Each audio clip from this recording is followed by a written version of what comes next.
नमस्कार दोस्तों, आज हम बात करने जा रहे हैं एक ऐसे अभिनेता की जिनकी कद काटी चेहरे की सख्त भावनाएं और संवाद बोलने का अंदाज ही उन्हें बॉलीवुड का खतरनाक विलन बना देता था।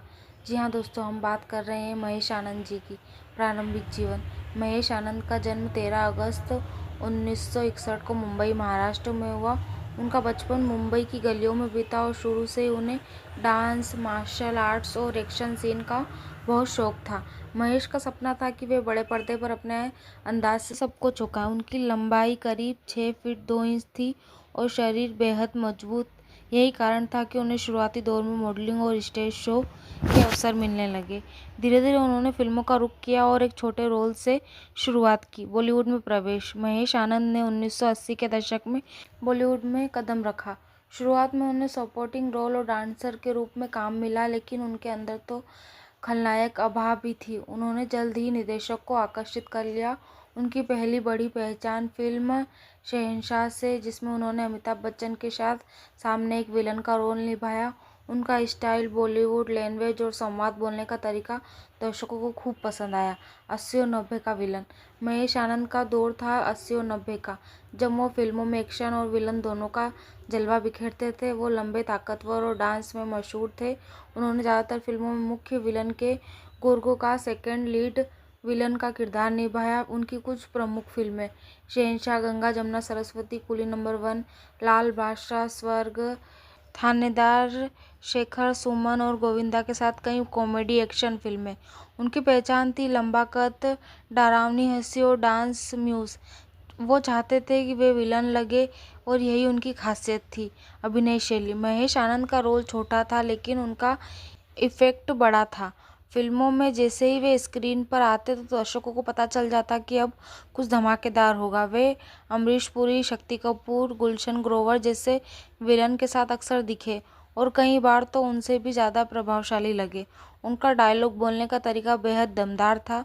वो हर किरदार में जान डाल देते थे, चाहे वो गुंडे का रोल हो या बॉडीगार्ड का। डांस और पर्सनल टैलेंट। कम लोगों को पता है कि महेश आनंद प्रोफेशनल डांसर भी थे। उन्होंने फिल्मों में कई बार अपने डांस टैलेंट को भी दिखाया। वो डांस इंडिया डांस से पहले के ज़माने के ऐसे कलाकार थे जो बॉडी बिल्डिंग और डांस दोनों में मशहूर थे। निजी जीवन। महेश आनंद का निजी जीवन काफ़ी उतार चढ़ाव भरा रहा। उन्होंने कई बार शादी की। उनकी एक पत्नी थी, लाना, जिनसे वो लंबे समय तक अलग रह रहे थे। जीवन के आखिरी दिनों में वे अकेलेपन से जूझ रहे थे। उनका कहना था कि इंडस्ट्री ने धीरे धीरे उन्हें भुला दिया। उनके पास ना काम था, ना परिवार का साथ, लेकिन फिर भी उन्हें उम्मीद नहीं छोड़ी और फिल्मों में वापसी की कोशिश की।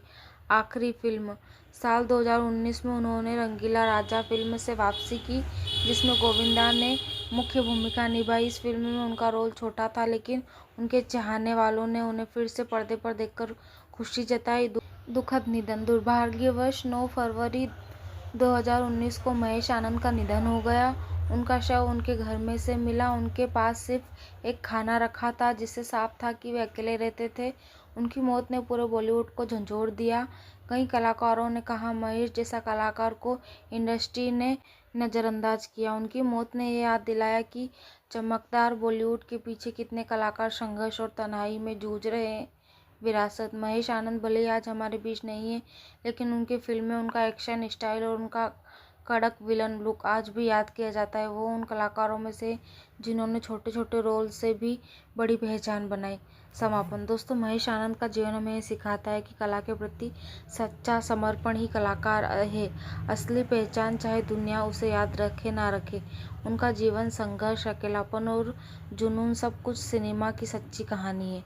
आज जब हम उन्हें याद करते हैं तो हमें उनके जैसे कलाकारों की कद्र करनी चाहिए, जो पर्दे के पीछे सिनेमा के असली हीरो होते हैं। धन्यवाद दोस्तों। अगर आपको हमारी वीडियो अच्छी लगी है तो लाइक, सब्सक्राइब एंड कमेंट।